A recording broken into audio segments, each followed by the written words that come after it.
الحمد لله وكفى والصلاة والسلام على سيدنا محمد المصطفى وأحمد المجتبى وعلى آله الأتقياء وأصحابه الأصفياء أما بعد فأعوذ بالله من الشيطان الرجيم بسم الله الرحمن الرحيم فما لكم في المنافقين فئتين والله أركسهم بما كسبوا وتريدون أن تهدوا من أضل الله ومن يضلل الله فلن تجد له سبيلا ودوا لو تكفرون كما كفروا فتكونون سواء فلا تتخذوا منهم أولياء حتى يهاجروا في سبيل الله فإن تولوا فخذوهم واقتلوهم حيث وجدتموهم ولا تتخذوا منهم وليا ولا نصيرا صدق الله العظيم۔ سورۃ النساء کی آیت نمبر 88 اور آیت نمبر 89 میں نے آپ کے سامنے پڑھنے کی سعادت حاصل کی ہے۔ فرمایا کہ تمہیں منافقوں کے بارے میں کیا ہو گیا ہے کہ تم دو فریق ہو گئے ہو۔ دراصل ان آیات کے تحت ایک واقعہ ہے۔ وہ واقعہ یہ ہے کہ مکہ مکرمہ سے ایک وفد آیا۔ وہ وفد مدینہ طیبہ میں آ کر انہوں نے ظاہری طور پر اسلام کا دعویٰ کیا اور وہاں تجارت کرنے لگ گئے، خرید و فروخت کرنے لگ گئے۔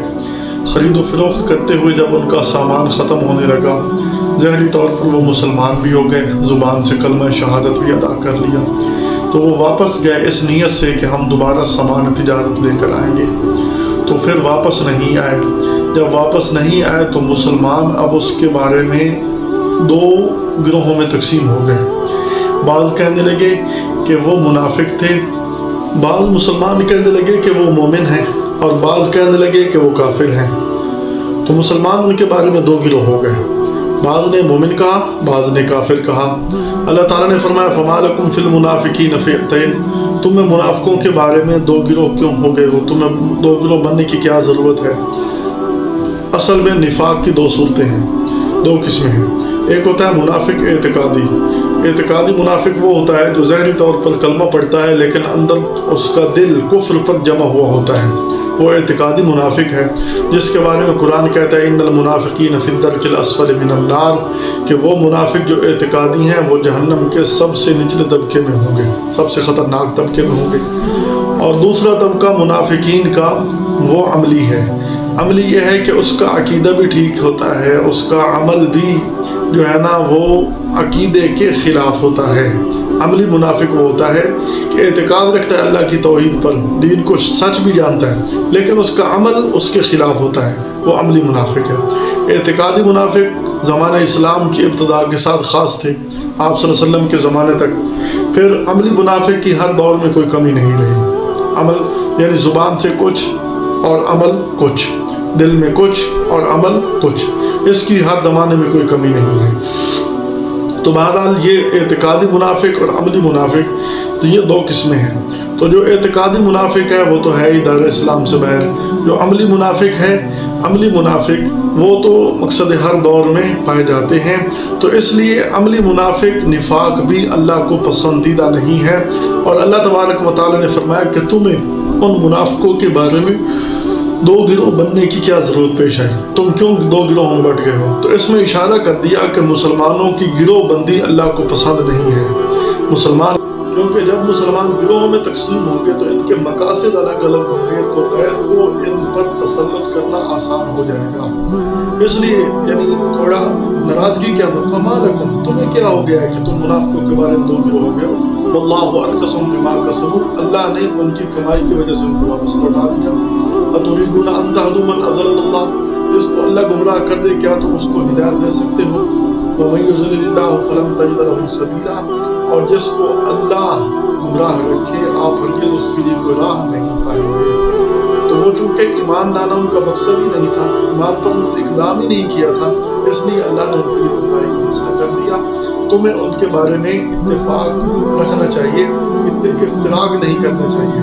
افتراق کی وجہ سے تم جو ہے نا اپنا سب کچھ کھو دو گے۔ مسلمان جب تک اتفاق کے ساتھ رہے تو پورے عالم پر انہوں نے راج کیا، چند سالوں کے اندر دنیا کے زیادہ حصے پر انہوں نے حکومت کی، اور جب افتراق بندی کا شکار ہوئے تو آج کیا ہو رہا ہے؟ آج مسلمان انہی کی چاپلوسی کر رہے ہیں، آج مسلمان انہی کے غیروں کے معاون اور مددگار بن کے بیٹھے ہیں، حالانکہ وہ غیر ان کے دوست نہیں ہیں، ان کے حقیقی دشمن ہیں۔ تو مسلمانوں کے مقاصد الگ ہوئے، مقاصد کے الگ ہونے کی وجہ سے اتفاق نہ رہا، اور اللہ تعالیٰ نے پہلے اشارہ کیا تمہیں کسی کے بارے میں اتفاق چھوڑنے کی ضرورت نہیں ہے، تمہیں گروہوں میں بٹنے کی ضرورت نہیں، تم اپنے مرکز کے ساتھ جڑے رہو، تم اپنے مرکز سے وابستہ رہو، تم ہی غالب رہو گے۔ وَأَنْتُمُ الْأَعْلَوْنَ إِن كُنتُم مُؤْمِنِينَ، اگر تم ایمان پر قائم رہے تو تم ہی غالب رہو گے۔ تو یہ مومنوں کے ساتھ اللہ تعالیٰ کا وعدہ ہے۔ تو فرمایا کہ ان کافروں کے بارے میں تمہیں بٹنے کی کوئی ضرورت نہیں ہے۔ وَدُّوا لَوْ تَكْفُرُونَ، وہ تو یہ چاہتے ہیں کہ جیسے وہ خود کافر ہیں تمہیں بھی کافر بنا کر چھوڑ دیں، ہر معاملے میں وہ تمہیں اپنی طرح دیکھنا چاہتے ہیں، لیکن تمہیں ان کی طرح بننے کی ضرورت نہیں ہے۔ آپ ان کا معیشت میں سرمایہ دارانہ نظام دیکھ رہے ہیں، سرمایہ داری نظام کے اندر یہ ہوتا ہے کہ حکومت سے پرمیشن لے لی، لائسنس بنوا لیا، اس کے بعد جو مرضی کام کرو، حلال حرام کی کوئی تمیز نہیں ہے، سینما ہال کھول لو، شراب خانے کھول لو، اسی طرح آپ خنزیر بیچو، آپ خنزیر کو بکرا بنا کر بیچو، گدھے فروخت کرو، حلال کرو حرام کرو، بس حکومت کی پرمیشن آپ کے ساتھ ہے۔ تو یہ سرمایہ داری نظام کے اندر ہوتا ہے۔ اور دوسرا سوشلزم نظام ہے، اس نظام کے اندر یہ ہوتا ہے کہ کسی کی کوئی ذاتی ملک نہیں ہوتی، بس بندے کو گدھے کی طرح استعمال کیا جاتا ہے، ایک بندے کو جیسے بیل کو کول اوپر جو دیا جاتا ہے، بندے سے اتنا کام لیا جاتا ہے، اب اس کی ذاتی کوئی ملک نہیں ہوتی، ملک اوپر والوں کی ہوتی ہے، وہ ان کی ذمہ داری لیتے ہیں لیکن ذمہ داری پوری نہیں کرتے۔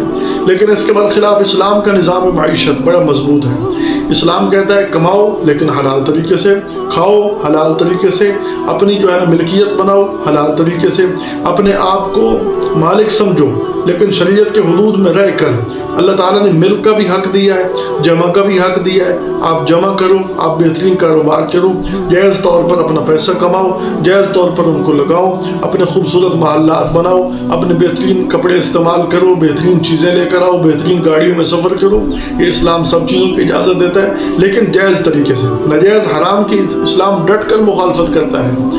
تو اسلام کے نظام معیشت وہ بہت مضبوط ہے، لیکن کافر کیا چاہتے ہیں؟ وَدُّوا لَوْ تَكْفُرُونَ كَمَا كَفَرُوا، وہ چاہتے ہیں کہ کاش کہ تم بھی کافر ہو جاؤ جیسے وہ کافر ہیں، تم بھی حلال حرام میں تمیز ختم کر دو، تم بھی انہی کے نظام کو اپنا لو۔ ہمیں ان کے نظام اپنانے کی کیا ضرورت ہے؟ ہمیں کیا ضرورت ہے کہ ہم ان کے نظام کو اپنائیں؟ ہمارے پاس اللہ کی توحید کا نظام، قرآن و سنت کا نظام ہے، ہمیں کسی کی طرف دیکھنے کی کیا ضرورت ہے؟ اللہ تعالیٰ فرما رہا ہے وہ تو یہ چاہتے ہیں فَتَكُونُونَ سَوَاءً، تم برابر ہو جاؤ، حلال حرام کی تمیز ختم کر دو۔ فَلَا تَتَّخِذُوا مِنْهُمْ أَوْلِيَاءَ، فرمایا ان کو کبھی دوست نہ بنانا، حَتَّى يُهَاجِرُوا فِي سَبِيلِ اللَّهِ، حتیٰ کہ وہ ہجرت کر کے آ جائیں اللہ کی راہ میں۔ ہجرت کی 3 صورتیں ہیں۔ ایک صورت یہ ہے کہ جس وقت مکہ مکرمہ میں اعلان ہوا ہجرت کرو، ہجرت سب پر فرض عین ہو گئی۔ جس نے ہجرت نہیں کی تھی اس کو مسلمان بھی نہیں جانا جاتا تھا کہ ہو سکتا ہے کفار کے غلبے کی وجہ سے انہیں کی طرف مڑ جائے۔ بعض لوگ جو کمزور تھے، معذور تھے، ان کا عذر قبول کیا گیا، لیکن جو جان بوجھ کر باوجود طاقت کے یہ نوجوان ہو کر ہجرت نہیں کرتا تھا اس کو مسلمان نہیں سمجھا جاتا تھا۔ فرمایا کہ یہ ہجرت کی پہلی قسم ہے، لیکن لا ہجرت بعد الفتح، فتح مکہ کے بعد ہجرت یہ منسوخ ہو گئی، اب ہجرت کی یہ صورت باقی نہیں رہی۔ لیکن یہ حکم اب بھی اس وقت باقی ہو جاتا ہے جب کفار کے مد نظر میں ہو اور وہاں جو ہے نا شریعت پر عمل کرنا مشکل ہو جائے، تو وہاں ہجرت کا حکم ہو جاتا ہے کہ یہاں سے ہجرت کر کے جاؤ۔ یہ ہجرت کی پہلی قسم ہے۔ اور دوسری قسم ہجرت منافقین کے بارے میں۔ منافقین کے لیے کیا تھا کہ اگر یہ مخلص ہیں تو آپ صلی اللہ علیہ وسلم کے ساتھ جہاد کے لیے جائیں، نہیں جاتے تھے۔ جب کوئی جہاد کا موقع آتا کوئی بہانہ بنا دیتا، میری طبیعت خراب ہے، کوئی کہتا میرے گھر اکیلا ہے، کوئی کہتا میرا فصل تیار ہے، کوئی کہتا میرے بچے بہت زیادہ ہیں میں ان کی خدمت کر رہا ہوں، وہ آ کر مختلف بہانے بنا دے۔ غزوہ احد کے اندر آپ نہیں دیکھتے کہ رئیس المنافقین عبداللہ بن ابی اس نے کیا معاملہ کیا؟ وہ گیا آپ صلی اللہ علیہ وسلم کے ساتھ، اور جب میدان احد میں گیا تو کہنے لگا میری بات نہیں مانی گئی، کیونکہ اس نے رائے دی تھی کہ مدینہ کے اندر رہ کر لڑو۔ مسلمانوں نے کہا تھا ہم بیعت جا کر دفاع کریں گے، میری بات نہیں مانی گئی، اپنے 300 بندے لے کے واپس چلا گیا۔ تو یہ منافقین کے لیے ہجرت کی دوسری صورت یہ ہے کہ وہ آپ کے ساتھ جہاد کریں، لیکن وہ جہاد سے بہت خطرات ہیں۔